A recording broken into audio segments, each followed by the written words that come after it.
Hello all, welcome to another lesson of the Rook Endgames series. This lesson is lesson 17. It's about the imperfect cut. So until now we saw the perfect cut along a rank, where the king was on the same rank of the pawn and the rook just one rank up. And here we see that the king is one rank above the rank of the pawn and the rook also one rank above the previous one. So this is called the imperfect cut. Normally, in this situation, black can draw easily. But of course, there are exceptions. Let's start by that. Here, it's white to play, and so it's very easy to draw.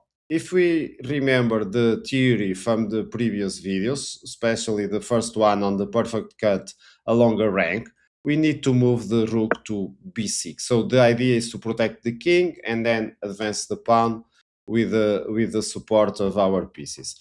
Of course, this is a more advanced stage of the technique we learned on that lesson about the perfect cut along a rank. So I think this is easy now. So the rook stays just avoiding the pawn to advance immediately. So we bring the king. Now let's say the rook stays the same. If the king just goes to d4, well, I simply can check it, the king move away, and then I advance the pawn. We saw this before also. So the technique is the same. Here I can advance the pawn now directly. In the king approach, I check it, the king moves away, and then improve my king. Even if the rook checks, then I will just stay playing here for a Scipione position, keeping the king one file cut from the pawn, and then just advancing the pawn or bringing the king and then helping advancing the pawn. Otherwise, white is going to win over here. But let's now see if it's black to play. If it's black to play, we also need to know the proper technique to draw these ones. So we are talking about the imperfect cut, okay? This doesn't work, of course, against a perfect cut. But now we need to play this one. Why? Because we just need to remember we need to avoid white to set up the same winning technique that we learned. And so we need to avoid the b6 square in this situation. But basically, if you don't remember, we just need to go to the file next to the file of the pawn. So if it's something in your memory that fails, just remember to go to the side file of the pawn. And so now it's white to play. And if white just keeps playing normally, it's not going to win. But of course, white will try to trick black. And if you remember also from previous lessons, when we are facing a defense in a perfect setup like this one, we should use one wasting tempo so to see if we can trick black into a mistake. So let's say here we play this one. So just staying in the same situation, but passing the move for black. And now black needs to know what to do. And sometimes it's going to fail. Let's say, for example, it's very tempting to go with the king attacking our rook, but this is a mistake.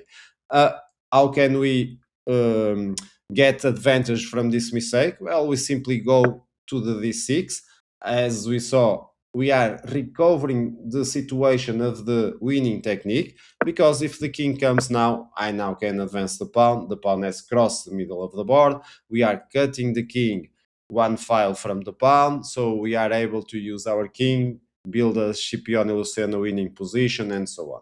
So as you can see, if we are smart, we are able to go and trick black into a mistake. And so we should do that always, of course.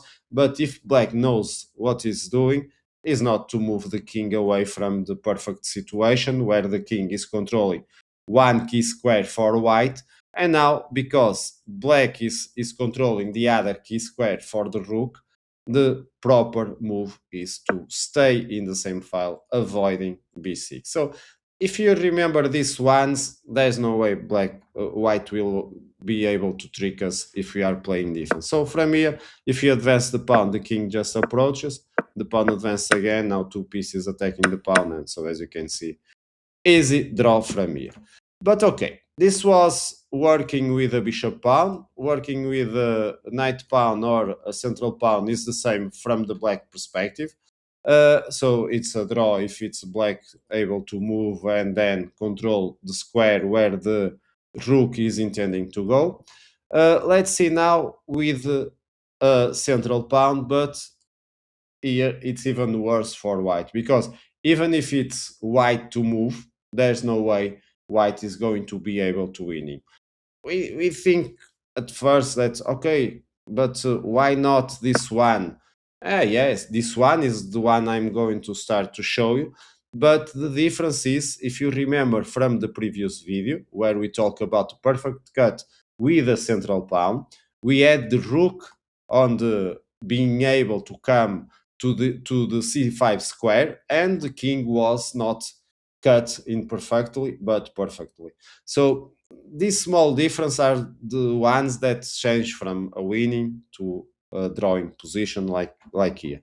And here the correct move from black, and it's better by now you already understand a bit of the theory. We have several moves to choose, of course, but just one to keep this one alive. It's to go to a8. So remember the technique that we want to deliver side checks to keep the draw. So let's see now some possible continuation over here. Let's say the king comes out, then we check it. Of course, the king can't move away from the pawn, so goes up. We check it again. If the king comes, let's say, attacking the rook attacking the rook like we saw in previous techniques, we just keep with our rook along the a file.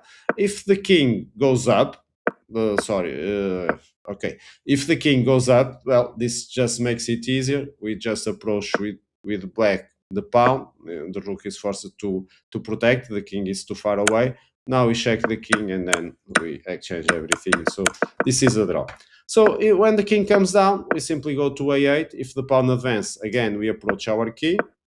Of course, the king goes protecting the pawn. Check, check. If the king moves, of course, I can take. And so it's enough to show that it's impossible for white to win. Okay, this was a simpler lesson from the previous ones, but of course the knowledge from the ones that we did before are essential to understand this one. So the knowledge of decent games are small details that are going to accumulate above each other, and so that's the way we learn it, and I hope you are enjoying. And again, we see you in future lessons. Bye bye.